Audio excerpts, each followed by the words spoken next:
Hello everyone, this is the epilogue in John chapter 21. Jesus appears to the 7 disciples. Later, Jesus appeared again to the disciples beside the Sea of Galilee. This is how it happened. Several of the disciples were there: Simon Peter, Thomas, nicknamed the twin, Nathanael from Cana in Galilee, the sons of Zebedee, and the 2 other disciples. Simon Peter said, "I'm going fishing." "We'll come too," they all said. So they went out in the boat, but they caught nothing all night. At dawn, Jesus was standing on the beach, but the disciples couldn't see who he was. He called out, "Fellas, have you caught any fish?" "No," they replied.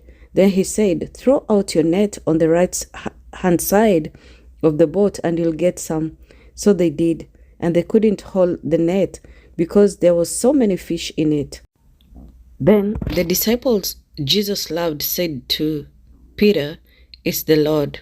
When Simon Peter heard that it was the Lord, he put on his tunic, for he had stripped it for work, jumped into the water and headed to the shore.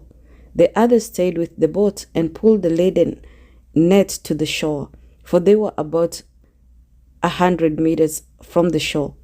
When they got there, they found breakfast waiting for them: fish cooking over a charcoal fire and some bread.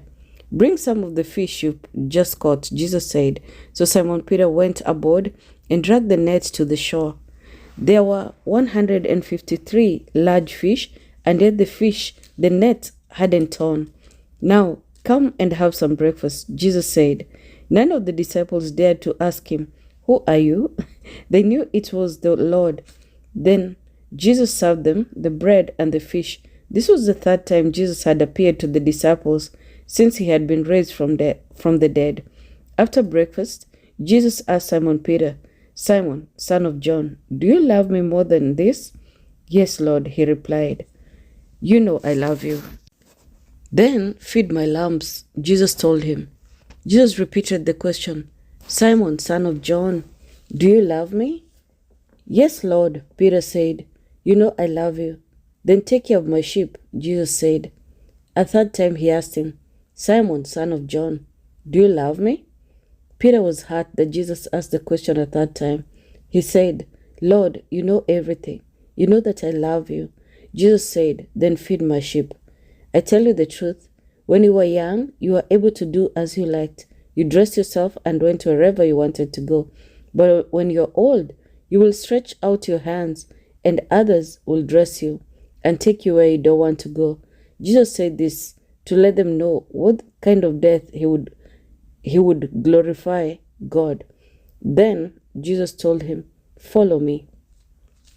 Peter turned around and saw behind them the disciple Jesus loved, the one who had leaned over to Jesus during supper and asked, "Lord, who will betray you?" Peter asked Jesus, "What about him, Lord?"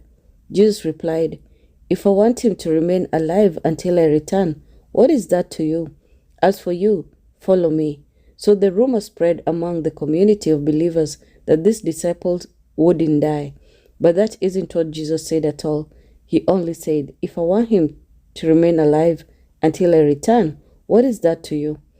This disciple is the one who testifies to these events and has recorded them here, and we know that his account of these things is accurate. Jesus also did many other things. If they were all written down, I suppose the whole world could not contain the books that would be written. Thank you, guys. That is the end of our reading on John. The next book will be Acts of the Apostles, and we will see you next. Bye-bye.